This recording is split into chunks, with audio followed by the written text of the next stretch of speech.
సహోదరి సహోదరులకు యేసుక్రీస్తు నామములో శుభములు. దేవుని యొక్క నూతనమైన కృప మీకు కలుగును గాక.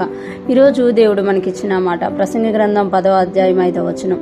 పొరపాటున అధిపతి చేత జరుగు దుష్కార్యం ఒకటి నేను చూచితిని. పొరపాటున ఇక్కడ అంటున్నారు కదా, ప్రసంగి తన యొక్క ప్రసంగాల్లో తెలియజేస్తున్నారు కదా, ఆయన అనేకమైనవి సెర్చ్ చేసినప్పుడు పొరపాటున ఒకటి చూశారంట. అంటే చాలాసార్లు మన జీవితాల్లో కూడా అనేకమైన పొరపాటాలు జరుగుతూ ఉంటాయి. మనం అందరూ తెలుసు అనమాట. కొన్నిసార్లు మనము ఆ పొరపాటు ఎందుకైంది అని తర్వాత ఆలోచిస్తూ ఉంటాం అనమాట. ఇక్కడ అంటున్నారు కదా, సొలొమోను మహారాజు పొరపాటున అధిపతి చేత జరుగు దుష్కార్యం ఒకటి నేను చూచితిని. ఇక్కడ పొరపాటున సామాన్యమైన మనిషి దగ్గర కాదు, అధిపతి చేసిన పొరపాటు చూశారంట. అధిపతి చేత జరిగిన దుష్కార్యం ఒకటి నేను చూచితిని అంటున్నారు. పొరపాటున ఏం జరిగింది ఇక్కడ అధిపతి చేత అనంటే దుష్కార్యము జరిగింది అని తెలియచేస్తున్నారు. ఆ దుష్కార్యం ఏంటి? అక్కడ సొలొమోను మహారాజు ఏం చూశారు అనంటే అదేమనగా 6-7 వచనాలు చూస్తే ఏమనగా బుద్ధిహీనులు గొప్ప ఉద్యోగంలో ఉంచబడుటయు, గనులు క్రింద కూర్చొండుటయు, పనివారు గుర్రముల మీద కూర్చుండటయు, అధిపతులు సేవకుల వలె నేల నడుచుటయు నాకు ఒకపడెను.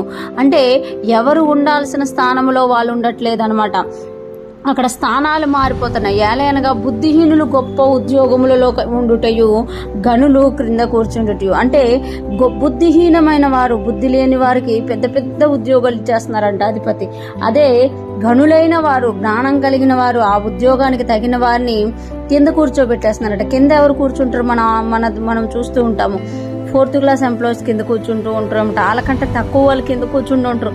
అంటే గనులైన వారికి, ఆ పెద్ద పెద్ద ఉద్యోగాలకి, పెద్ద పెద్ద పొజిషన్స్కి ఎవరైతే అర్హులో వారిని కింద కూర్చోబెట్టేస్తున్నారట. ఎవరైతే అనర్హులో వారిని పైన కూర్చోబెడుతున్నారట. ఇంకొకటి, పనివారు గుర్రముల మీద కూర్చుండుటయు, అధిపతులు సేవకుల వలె నేల నడుచుటయు నాకు అగ్గుపడను. పని వాళ్ళంట గుర్రాల మీద వెళ్తున్నారంట, అధిపతులైన వారు నేలను నడుస్తున్నారంట. అంటే అంత రివర్స్ అవుతుంది. ఎందుకు రివర్స్ అవుతుంది అంటే అది పొరపాటును నేను చూశాను, అధిపతి చేత జరుగు దుష్కార్యముగా నాకు అది కనబడ్డది అని ఇక్కడ సొలొమోను మహారాజు తెలియజేస్తున్నారు. ఈ దినాలలో కూడా మనం ఇలాంటివి ఆఫీసెస్లోనే కాదు, గృహాలలోనూ కూడా చూస్తూ ఉంటాము.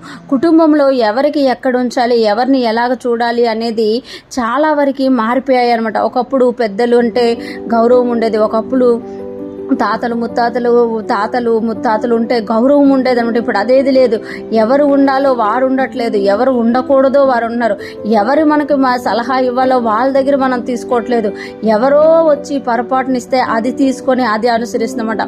ఈరోజు ఫ్రెష్ మన్నా వింటున్న ప్రతి ఒక్కరూ జ్ఞాపకం చేసుకోవాలి. సొలొమోను మహారాజు పొరపాటున అధిపతి చేత జరిగిన దుష్కార్యం చూశారంట.